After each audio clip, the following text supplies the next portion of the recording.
Do you remember during Chapter 3's summer event, Fortnite giving us the ice cream item? These came in different types too, ranging from guzzling, frozen, spicy, or the very legendary Lil Whip's Special Serve. This was just one of the 50 things you probably forgot existed. Also, we've had a lot of limited time modes, but I think my personal favorite has got to be Pickaxe Frenzy, just because it was all about pickaxes. Players could only dish out damage by using a pickaxe and rusty cans. Sure, you had a couple of mobility items to help make things interesting, but pickaxes were the star of the show. Just like LTMs, we've also had a ton of exotic items bursting onto Fortnite's shores. One such exotic though, which never really got much time in the limelight, is Nighthawk. This was a scoped revolver introduced in Chapter 2 Season 5, and it could deal 44 damage per shot. Because of its thermal scope, the weapon was useful against invisible enemies, such as Predator or those using his cloaking device. And did you know there was once a time when shield pots used to share the same rarity as bandages? Both used to be commons until shield pots got bumped up to rare. Then, destroying this painting in a cabin at Weeping Woods actually granted you a rare coin. This item had no other use than looking good, and both sides had the llama face on them. If you found it though, you could always brag about it to your friends. And who remembers the Bounty Puck? This little tracker was only available in the Mando's Bounty LTM, and the Bounty Puck was used to track targets and their worth. Kind of like a mini info screen on who you needed to take out. The rarity of the puck would increase based on the amount of galactic tokens the bounty was worth.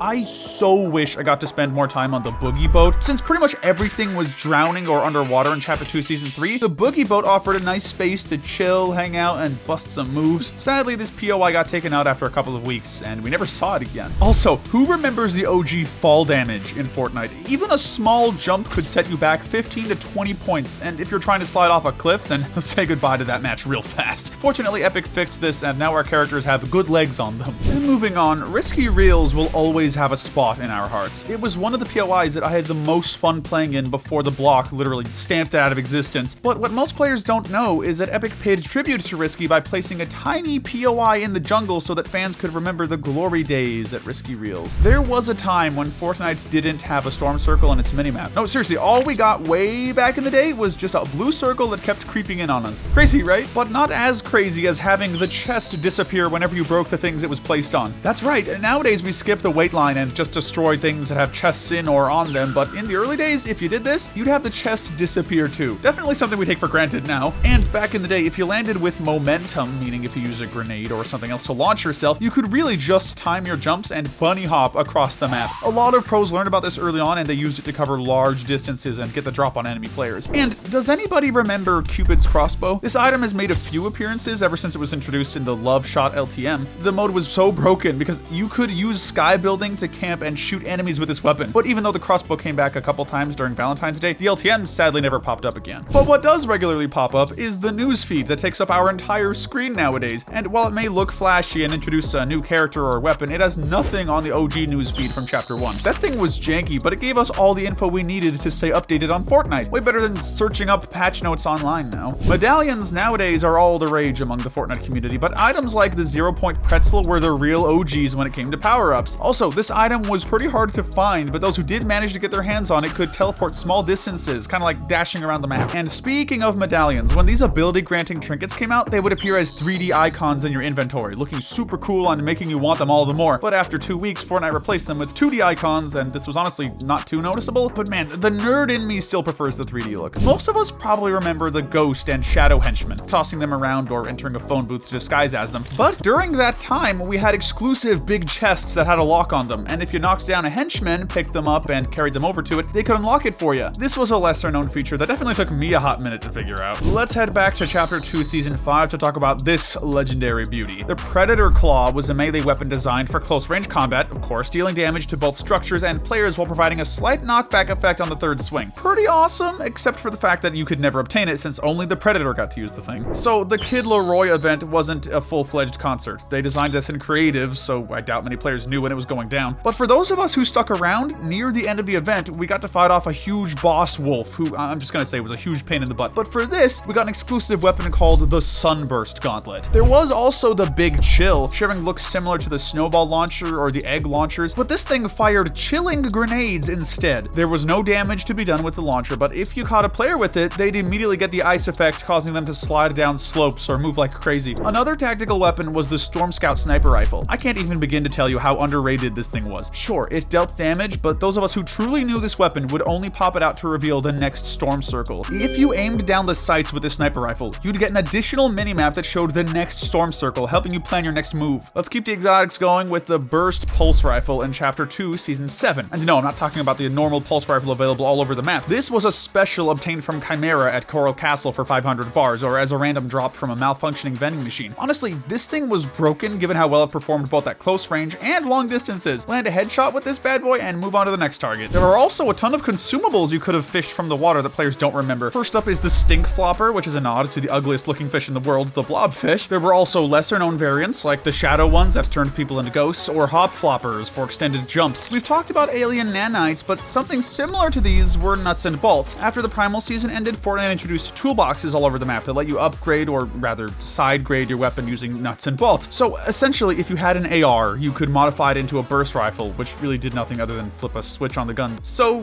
yeah, I could see why not many choose to remember this. But what y'all probably remember is how the wildfire was such a bully back in the day. I can never forget how wolves and boars would take me out while I was trying to dodge bullets, but these frosty animals could have been avoided by putting on the hunter's cloak. This made all animals ignore you as you roamed the map, cutting out all the annoying damage you'd expose yourself to if these four-legged bullies were close. But taking up an inventory slot for this perk was not cool. And I could side with the propifier for being cool back in Chapter 2 Season 7 if it didn't glitch out on me like crazy. It could be found as floor loot on abductors and in the mothership vault chests, but I liked to buy it from trespassers for 600 bars. Then all you had to do was choose to disguise as a prop of your choice and wait for the perfect opportunity to get the drop on players. This would have been such a neat item if it didn't glitch out randomly and have them take me out instead. If you've been around since Fortnite's Season 1, then you would know what a pain it was to actually open up your inventory during a match. But apart from the menu, it was an even bigger task to check out an item's stats given how you'd be treated to an entire list full of numbers. Even things like durability that have absolutely no point being in the game. At times like these, I wish they'd let me pause an online multiplayer game. The thermal scoped AR looks uber cool in its high-res image now, but you wouldn't be agreeing with me if you checked out how it looked in Chapter 1. This thing used to look like something that your grandpa would stash somewhere. Thankfully, Fortnite gave it a visual overhaul and now we have it in all of its glory, ready to pop heads. Then, does anyone remember the propane tanks that were introduced during the Spy season? The more easily available gas cans during that time had everyone tossing them around, but the propane tanks were a more fun alternative for whomever wanted to make things go kaboom, or just start a fire somewhere. Also, I totally forgot about loot crows from Chapter 2. These birds were so much fun to shoot down, especially when they glowed purple or gold. Think of it like having a special carrier crow with an item to get if you could shoot it down. Kinda sad we haven't seen crows since then. Since Fortnite is big on collabs, they partnered up with Rocket League to introduce a whole RL-themed house in Chapter 2 Season 4. Inside, players could find everything a Rocket League fan could possibly want in their crib, including posters, trophies, and even a Rocket League-themed whiplash ready to race around the map. At the start of Chapter 2, we were treated to a huge Star Wars event that had a lot of us from the community really impressed. They even had J.J. Abrams come up and give a speech inside the game. I thought he'd be available as a skin, or at least as an NPC during that season, but sadly the item shop had other plans. Speaking of the item shop, Fortnite China didn't even have an item shop for quite a bit. Of course, this was a big bummer to a lot of players, but then Fortnite also went out of their way to give a lot of exclusive cosmetics to players in that region. So who remembers the Bodyguard LTM? This was such a sweaty mode because if the VIP on your team died, then the entire squad would get eliminated. And since everyone was so obsessed with taking out bodyguards just to have a shot at the VIP, Fortnite decided to add in revive grenades, which were only available for the VIP to throw at their bodyguards. One of these bad boys could instantly revive guards in the radius back to 100 health. I wish this LTM stuck around. Season 10 featured a big collaboration with DC. And when I say big, I mean it, because the entirety of Tilted Towers was converted into a very grunge-looking Gotham City. There was also a grappling gun that was available at this time, and every time players used it, it gave them Batman's cape to glide around with. Explosive batarangs were added in too for anyone looking to channel their inner caped crusader. Another thing exclusive to Season 10 was Starry Suburbs. It was a small, cozy town with falling stars, which was eventually sucked into the black hole. But what's more interesting is that this was the only place where players could find the legendary tactical submachine gun. And Eye of the Storm Tracker was an item that got added in accidentally in Chapter 1 Season 4. Epic meant to add jetpacks, but instead they gave players an item that could point out where the next storm circle would be. Players could sling this thing on like a backpack and keep checking where to head next. Fortnite scrambled to remove this in 30 minutes after it was released. But what was removed literally 27 minutes after making an appearance was Raptor Claws. You could bring these to NPCs in exchange for them telling you where the helicopter parts were located. I guess Fortnite didn't like the idea anymore, so they slapped it out of the game. So Season 7 was all about aliens and extraterrestrials, and Fortnite really went all in by introducing alien nanites. If players mixed a submachine gun with one alien nanite, they'd get a Chimera ray gun, which could shoot a purple beam to zap opponents back to the lobby. But that's not all Season 7 introduced. Cosmic chests were another thing going on at the time. but I'm sure that players don't remember these. Cosmic chests spawned at random and could only be opened if you had the entire squad present at the spot. But honestly, the loot wasn't usually superior to any regular chest, so